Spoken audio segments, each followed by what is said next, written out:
It always causes controversy and flaming. Well, yeah, such things happen, but you know, we got it fixed and settled, so we are right back into the game. We are into the loading screen. Everyone is just getting ready to go. And You know, we're still sort of transparent in the right, like yeah, the these- ghostly figures the of ghostly figures in the background. in the winter season. And what I like what everyone is doing now. They are just going for a skin, just making it a full skin game. And we do have a pause as well, so we are not the only ones with technical difficulties.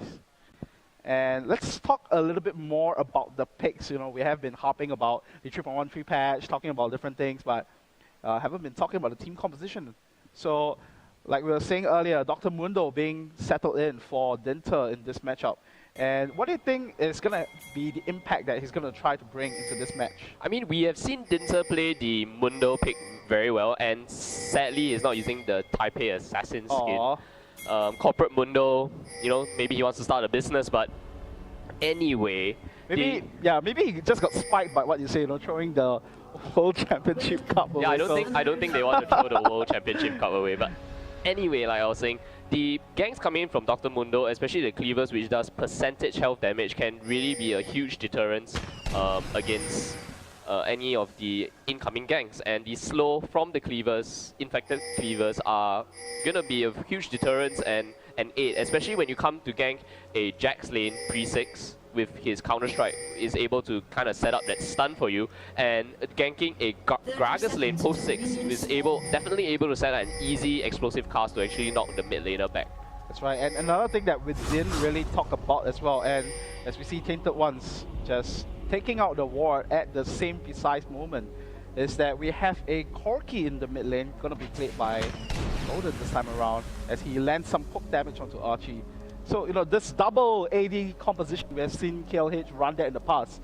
So, do you think TPA is ready to take this on? And, what is the biggest difference when you have a standard meta, when you have a mage in the mid lane against a double AD composition? Okay, the double AD composition, from what I understand, benefits from the early game laning phase, as well as the tower pushing capabilities post 25-30 minutes or so. I'm not exactly sure the time, but I know that they have a decent pushing power at the start.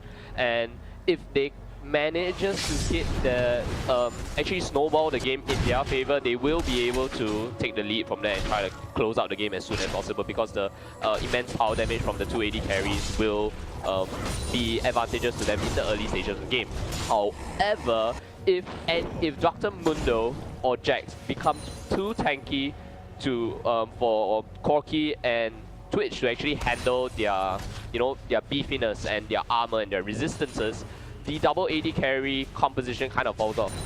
That's right, and we do see a lane swap coming in from the Azubu Taipei Assassins, which is kind of the wiser thing to do. You don't want to really lane a Jax against a Renekton.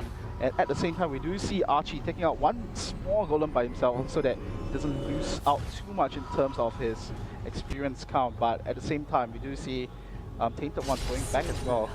Sorry, he just stayed in lane, decided not to back off.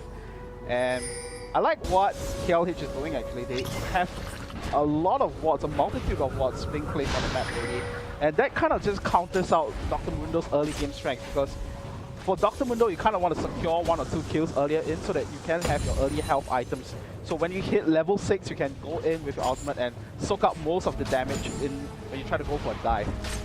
Yeah, and it seems that Dinter would want to actually come in and defend Jax's lane and actually give him some... It does ensure that Jax doesn't fall behind in the early game, because a Twitch and Fiddlesticks lane is going to be very scary. And we actually see XXF coming up to defend their top turret as well.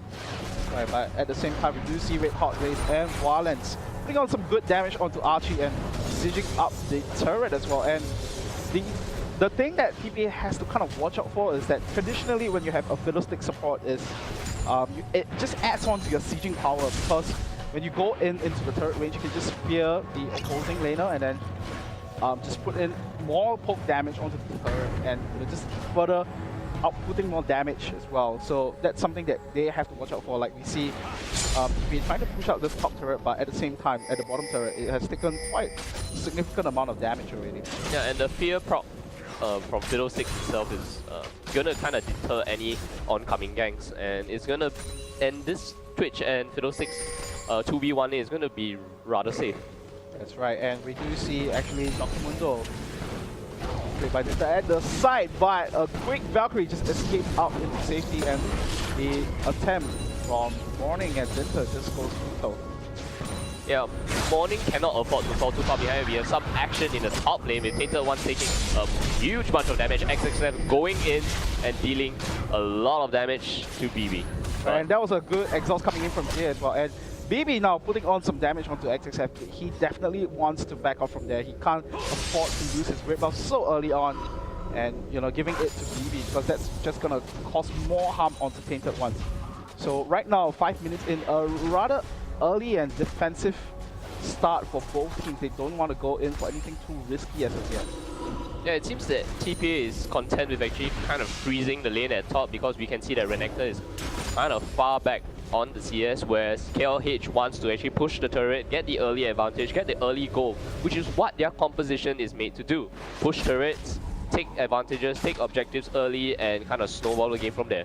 Right, and we do see the discrepancy coming in from the mid laners as well. Morning is sitting at 27 CS, whereas Golden is now on 39 CS, even though he has went back. And it does look like he will be going for an early Shin, which kind of just shows that he wants to spike up his early game power. So now we do see Tainted Ones and XSF still staying true to the top lane. And it does look like XSF just wants to give as much assist as he can to the top lane Tainted Ones. Yeah, look at the amount of farm that Dinter has already exceeded in response to what XXF has, and it seems that the traveling and the milling through the jungle by Dinter is kind of paying off, because look at the amount of CS difference. That's right, and it's kind of weird as well, where Renekton usually generally does better than Jax when it comes to this one situation, just because having that call kind of just clears the way. But right now we do see this CS discrepancy between Archie and Tainted Ones, where Archie is sitting on 22 CS and Tainted One sitting at 10 CS. So we're not too sure what went wrong there, but now Morning putting on some damage onto Golden with that one barrel roll as well, just putting him at about half health. And now Archie is in a bit of trouble. Dinter is not around to be able to try to help him defend this one. And now Archie is getting just fit under the turret. And this is what we're talking about now, just adding on to that sieging potential that KLH already has.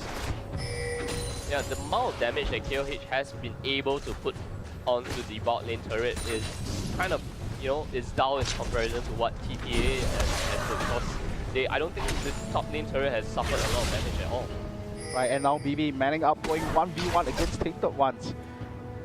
Jay is just slowly making his way back into the lane to support BB. But BB is looking to do pretty well himself. He doesn't really need the assistance of Jay just as yet.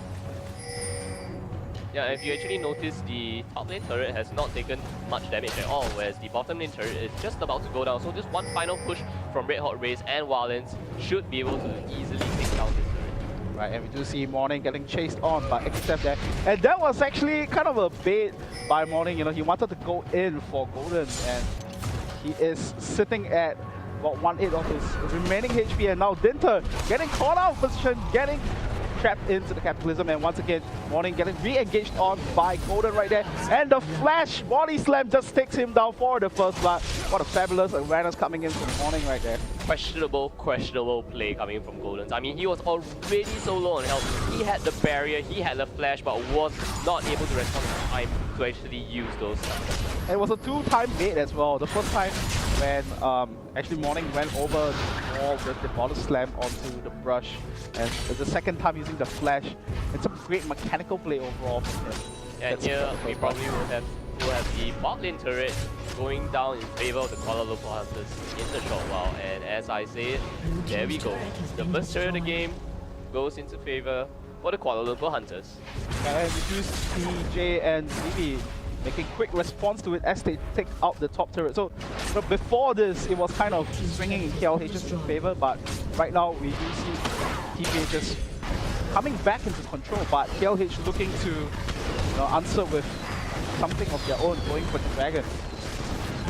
Yeah, and see, whoa, we have some crazy damage being put out by the dragon, and it seems that KLH will kind of put the gold back into contention by taking this dragon. So they're only about 600 gold apart, 1 turret each, and the first blood going to the hands of the Taipei assassins. Right, so right now they are just 700 gold apart, so it's not going to be too much of a difference, but as we mentioned earlier, the longer this drags out, the more in favor this will go into TPA's hands. And something we have to point out as well is, you know, Jax is kind of an anti-auto attack carry because of that counter strike. You know, it can negate a lot of auto attack damage. And because of that, they have to kind of watch out for that counter strike should they want to go in for any target. And right now, Golden getting poked down to about half health, and XXF has no choice but to come in to rescue this little helicopter. Yeah, and what KLH has to do in the early parts of the game is to actually snowball the, like I said, snowball the advantages in their favor, and it seems that the rotation from BB and J is going to actually take them to the bot lane to try to take the second turret in favor of the Azubu Taipei Assassins. Right, once again now, Taipei Assassins moving into the mid lane, and we do see an explosive cast coming in from Warning earlier, as you know, he just wants to get out of there, don't want to go into a 3v1 action. And we do see Golden having to back off just because of how low he is. Yeah, and the pressure that the Azubu Taipei Assassins is able to put out this early in the game kind of shows how strong and how good they are in their rotations. They have allowed Dinter to kind of farm up, harass the mid lane, kind of push Golden's back a bit, and now he has come to siege the bot lane of the KLH and manages to pick up the second turret of the game. Right, we do see Archie now going one-on-one against Walens right here. Is it Look gonna at be the in amount of time? damage. That's right. So this little trade-off right here, but Walens now being revealed because he came in with the auto attack. It does look like Archie will take Walens out with ease, and that was a straight 1v1 action without much interference. What was that rat doing there? I mean, Jax can easily take down Twitch at this stage of the game. Right, I didn't know what, I wasn't quite sure what he was thinking about as well. And we do see, once again, Taipei Assassins grouping up in the mid lane, and this is something that we have seen in the past minute as well, you know, just going in with a 3-man, just bulldozing down any lane that they choose to please. Wow, the advantages is really snowballing in the favor of the Azubu Taipei Assassins. I mean, KLH has not been able to actually snowball the early advantage which they hoped to take because they didn't really win their lanes. They opted for the... Taipei Assassins opted for the 2v1 swap, and it has worked in their favor. Right, and I like what Dinter, his movement is. Dinter goes as he pleases. He went to the bottom lane to take out the bottom turret, and he tried to put some pressure into the mid lane. And right now, actually, we do see Archie in a bit of trouble as he gets caught up by Red Hot Race and Warlands, but just leaping out of the way, and once again with the flash, just cancelling any effects that the Crow Storm could do.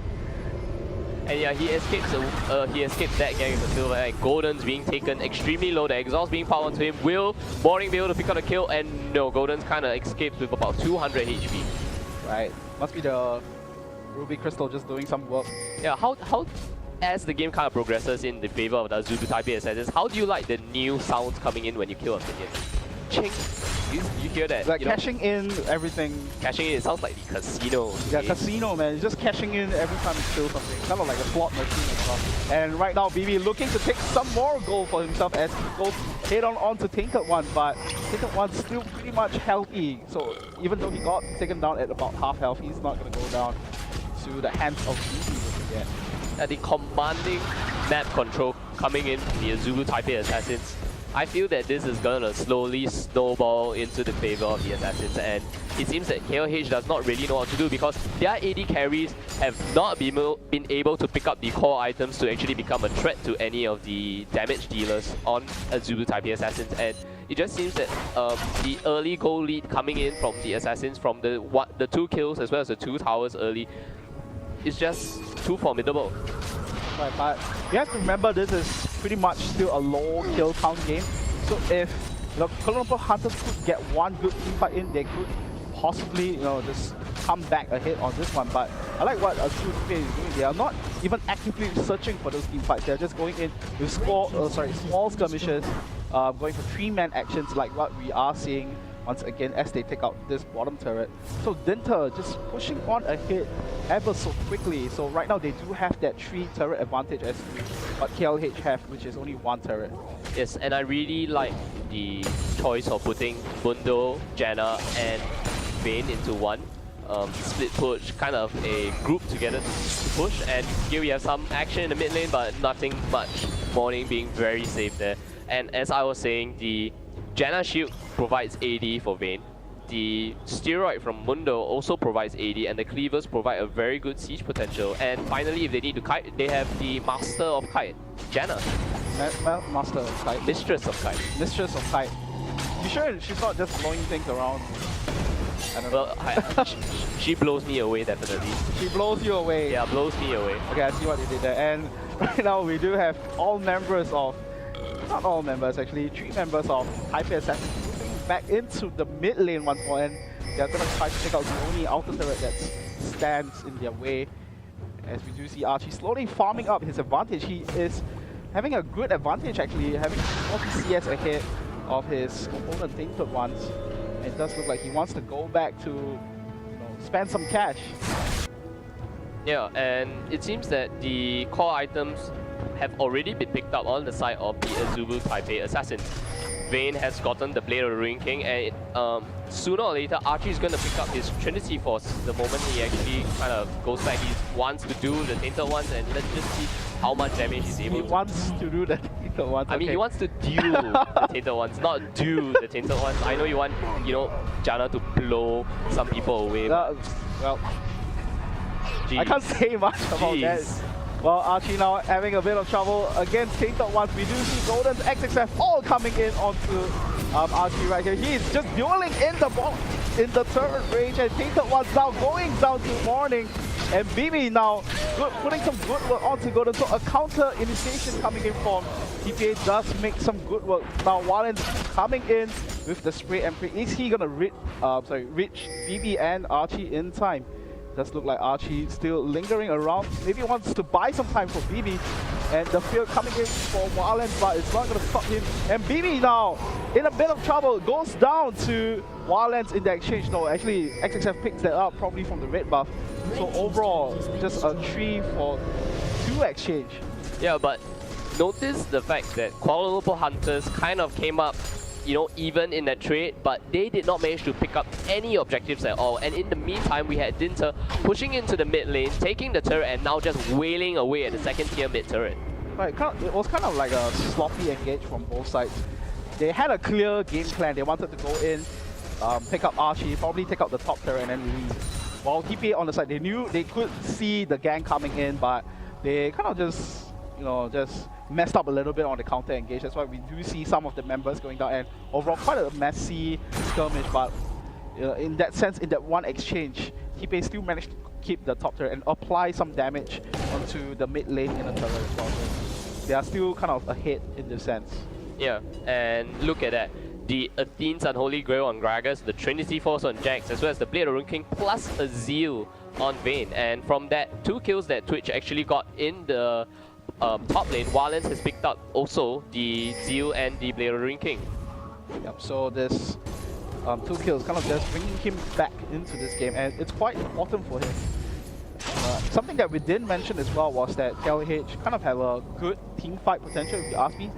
You can have XSF going with the Cataclysm, locking everyone in, and then go in for the spray and pray for Wallen. But at the same time, this engagement from Taipei Assassins is really off the charts, as we have Morning with the explosive cast and Jay, like we mentioned earlier, the monsoon, the power of the tsunami just blowing everybody away. Yeah, and I remember the fact that KLH picked a double AD comp. I realized that their comp isn't fantastic for sieging at all, despite the fact that they have a Fiddlesticks, because Corki and Twitch does not have the longest of range, not like a poke comp such as Ezreal and Caitlyn, which we commonly see back in the day when they actually play double AD carry. So it kind of doesn't fit a siege comp, but I think they really want to go in for the team fights, as you said. Twitch with his spray and pay.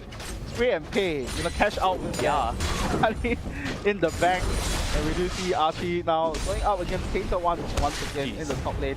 And Golden now getting locked in with the Condemned, and Red Hot Rays desperate to save his AD carry as we do see Winter relentlessly going up against him, and XXF now getting caught out of position, and one kill secured for Archie right there. And Tainted Ones now having to pop that Dominus now.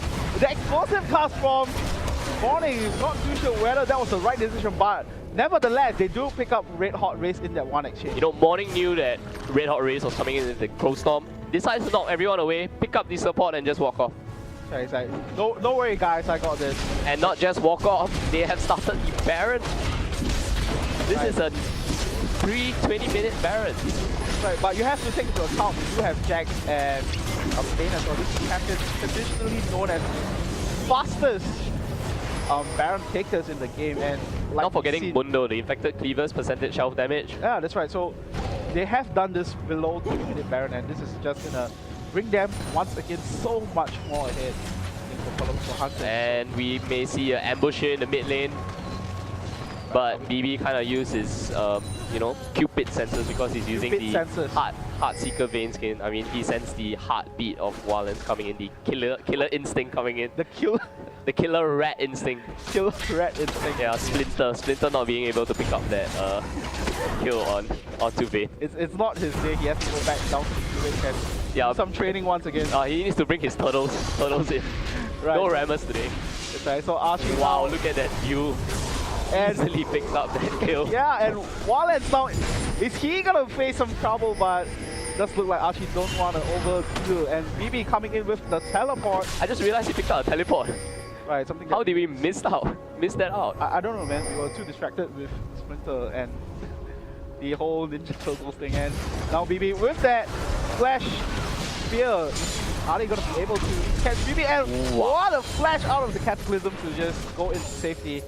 And it looks like it's a futile attempt for KLH to just destroy TPA up in the top lane.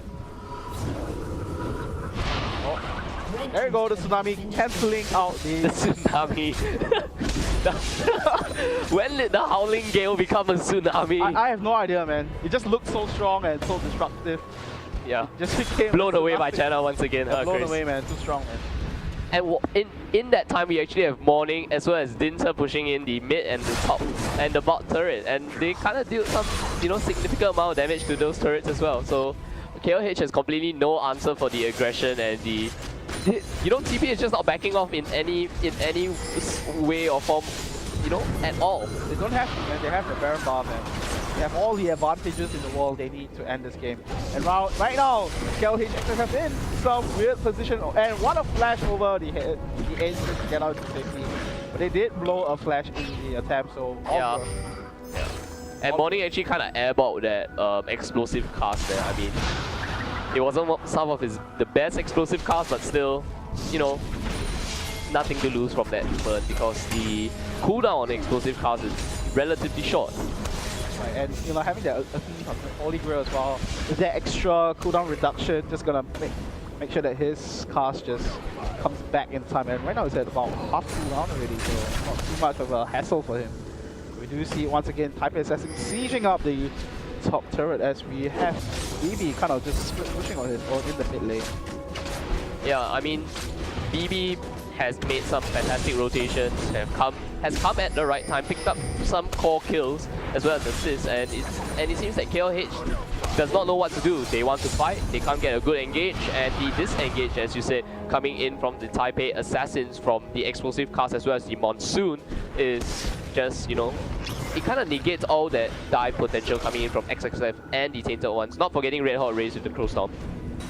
Right, but it does look like the Taipei Assassins, they're just relentlessly chase, and right now we do see BB wanting to do some damage onto Golden's, and hope, you know, with good effect as well. He's been dropped about a third of his HP, and at the same time create enough distraction for the rest of his entire team to take up the top inner turret as well. So right now they are in a commanding lead. Yeah, what is KLH doing? I mean, they need to engage. They know this because they need to engage. It's either now or never. They are 12,000 gold behind, and you know, they have to engage sooner or later. If not, they're just gonna keep losing and bleeding turrets. Look at that, the mid lane turret already going down. The inhibitor turret finally taken out, and the first inhibitor turret goes down at the 24-minute mark, and KLH has no answer at all. Right, look at what Dinter is doing. He is going as he please, but is he gonna take too much damage from that? And he's still going on to Tainted Ones, and the rest of the team just sieging up in the inhibitor.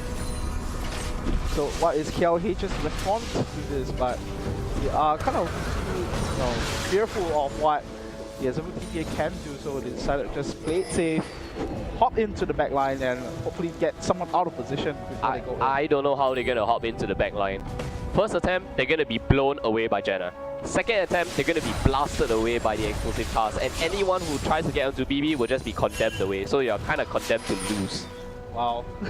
I really have no idea what they're gonna do. Good observations as well, good way to put it. Jeez. And they have to flank TPA somehow. They have to pull off some kind of pincer move, some kind of miracle. Maybe come in with a, ambush with on Wallens and side initiation from Red Hot Rays. But I really don't know what they can do. Right, so right now Dinter taking out the dragon on himself, but in exchange, KLH taking what they desperately need, which is one of his current objectives. They did trade the dragon out for that, but with that, hopefully they do come back with some map control. And we do see KLH. Are they going to go for a cheese strategy?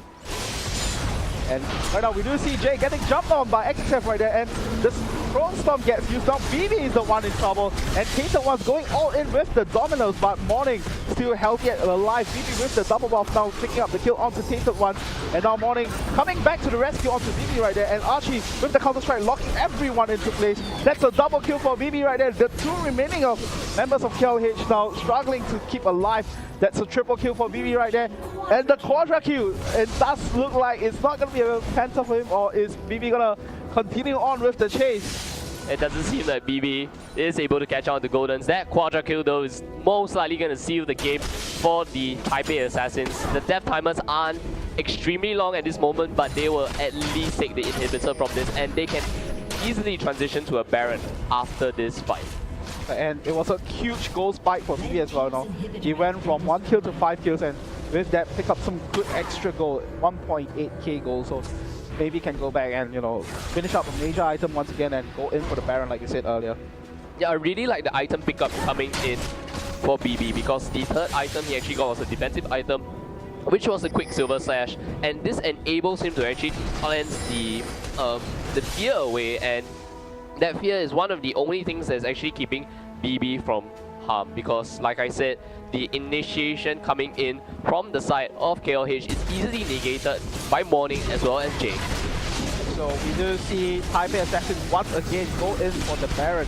It does look like Kuala Lumpur Hunters are not around to try to stop this as well. So once again, one more free Baron for the side of Taipei Assassins. And Morning now taking away the golems, and probably want to go in onto the Tainted Ones as well, but doesn't want to risk too much. Don't want to throw away the advantage that they have. Yeah, he doesn't want to throw any barrels away right now. Yeah, don't. And He wants to throw the barrels, but he doesn't want to throw the game. I see. Yeah.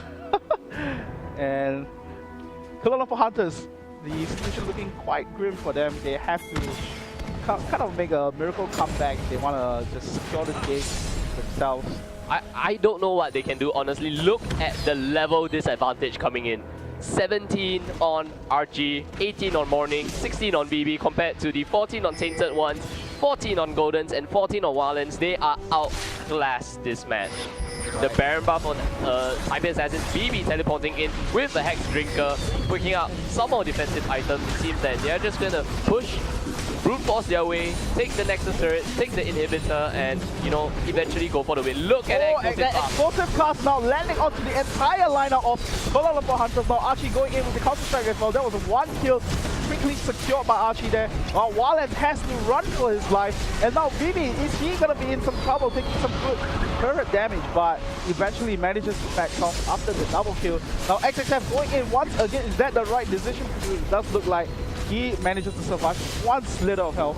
All 5 members of the Taipei Assassins still alive and kicking, but they are pretty low, and Kuala Lumpur Hunters could kind of secure 1 or 2 kills from here, but it does look like the Baron buff are slowly and steadily regenerating up their health. Did you see what Dinzel was doing there? He was kind of juggling the turret shots right outside the turret range, and he just, allowed the Azubu Taipei assassins to pick up the 2 Nexus turrets easily. Right, so it does look like they will pick out the Nexus turret, and they just need to put on the finishing touches to complete their masterpiece in this game.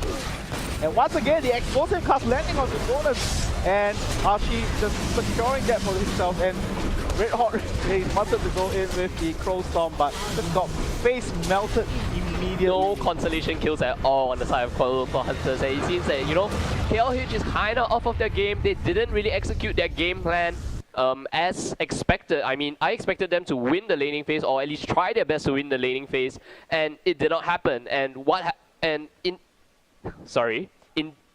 everything that actually went on in that game allowed Azubu Taipei assassins to hold the lanes, pick up the turrets, and just take the advantage from there and snowball for the win. That's right. So we, for this game, we do see the double AD compositions not really working to the fullest advantage like we expected to.